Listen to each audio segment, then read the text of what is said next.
Bismillahirrahmanirrahim. Yang saya hormati Bapak Suhasil Nazara, Wakil Menteri Keuangan Republik Indonesia,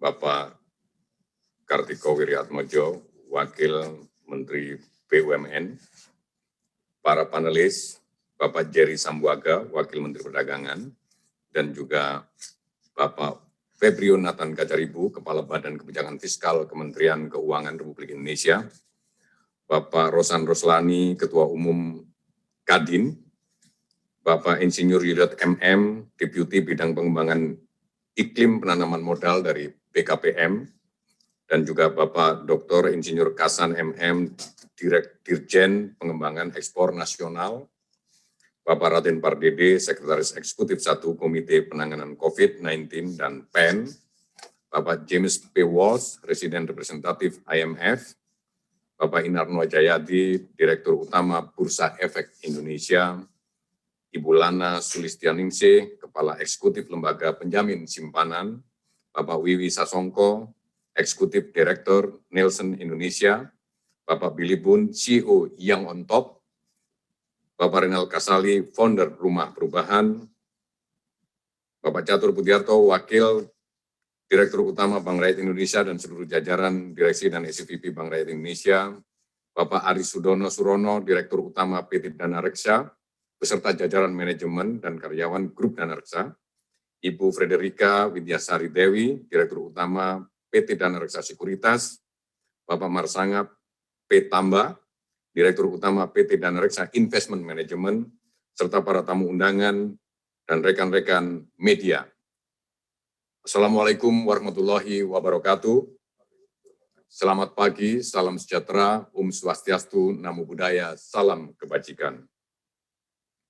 Pertama-tama marilah kita panjatkan puji syukur kehadirat Allah SWT, Tuhan yang Maha Kuasa.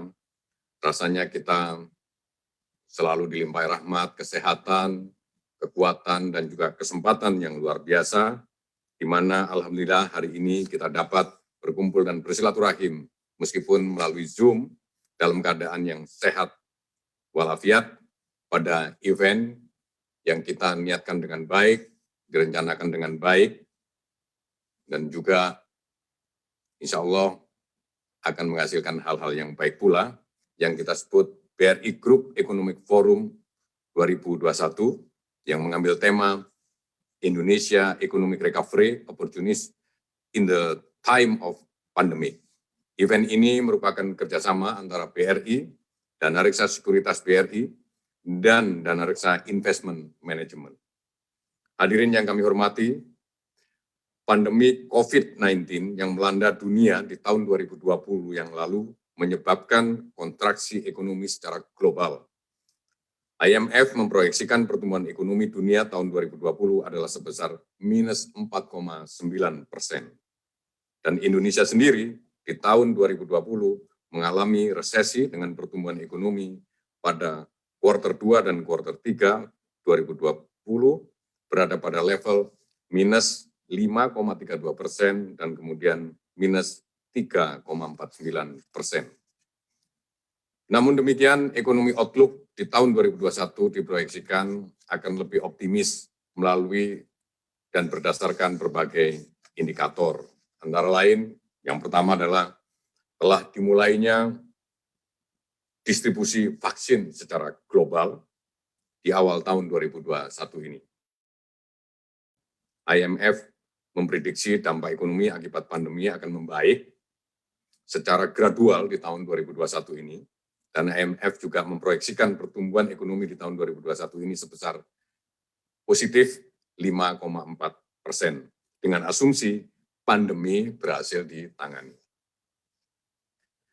Berdasarkan model ekonometrika yang disusun oleh Grup Ekonomis BRI, faktor yang paling mendorong pertumbuhan kredit, ya, karena kita mau mendongkrak pertumbuhan ekonomi ini juga memerlukan pertumbuhan daripada kredit, maka kemudian berdasarkan model yang kita kembangkan, ternyata bahwa yang paling elastis dan paling signifikan pengaruhnya untuk mendongkrak pertumbuhan kredit adalah konsumsi rumah tangga dan daya beli masyarakat.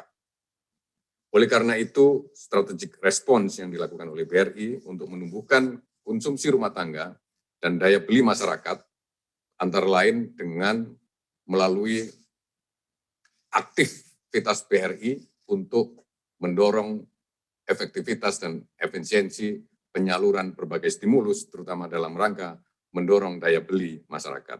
Dan kemudian dari situlah bisnis bisa kita tumbuhkan, maka strategi kami adalah bisnis follow stimulus. Dan di sepanjang tahun 2020, terkait pemulihan ekonomi nasional akibat dampak COVID-19, secara aktif BRI telah menyalurkan berbagai stimulus itu tadi yang saya sampaikan dari pemerintah.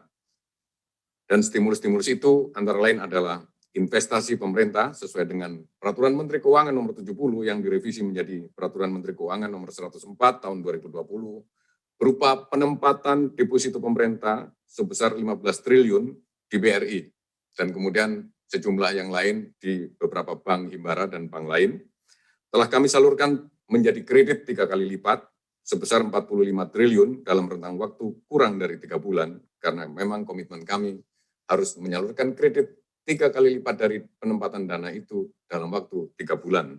Dan alhamdulillah, kurang dari 3 bulan, rata-rata kita sudah salurkan 3 kali lipat dari penempatan dana pemerintah di BRI. Dan itu sudah dinikmati oleh 1,2 juta nasabah UMKM. Bentuk stimulus yang berikutnya adalah dalam bentuk government spending sampai dengan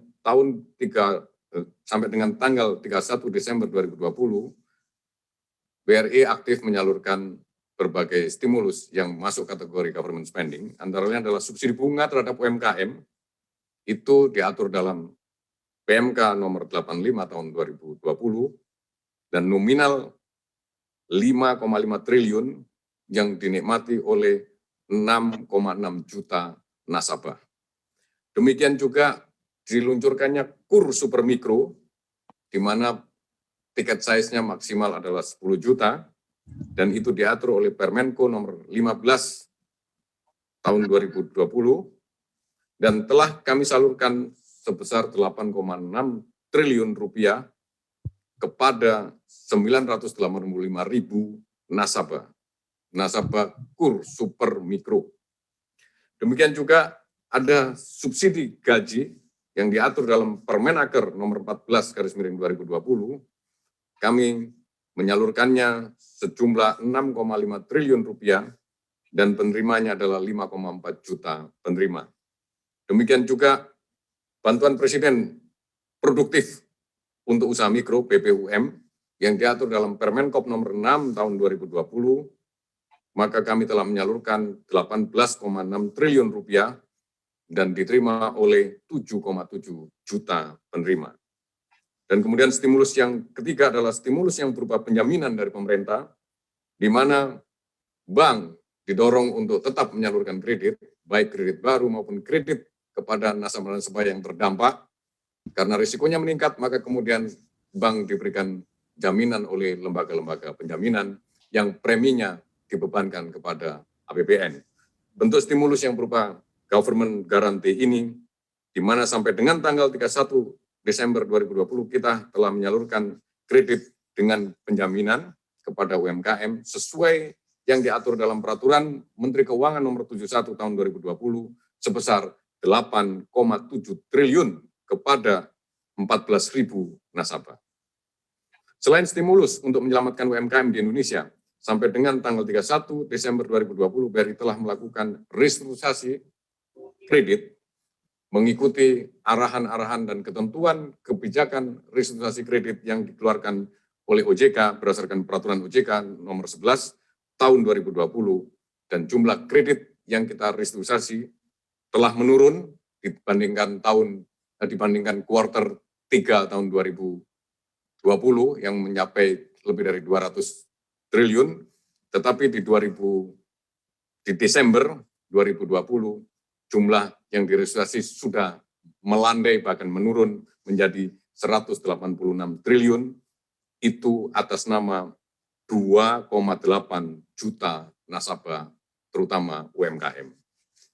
Di pasar keuangan, BRI turut berperan dalam berperan serta dalam pendalaman pasar keuangan sebagai dealer utama yang paling aktif dalam perdagangan surat berharga negara dan pada tahun 2020. Ya. Pada kesempatan ini dapat kami sampaikan pula bahwa dengan bergabungnya BRI Dana Reksa Sekuritas ke dalam BRI Group, serta Dana Reksa Investment Management akan memperkuat positioning BRI sebagai integrated financial solution. Dan kondisi ekonomi saat ini juga relatif membaik.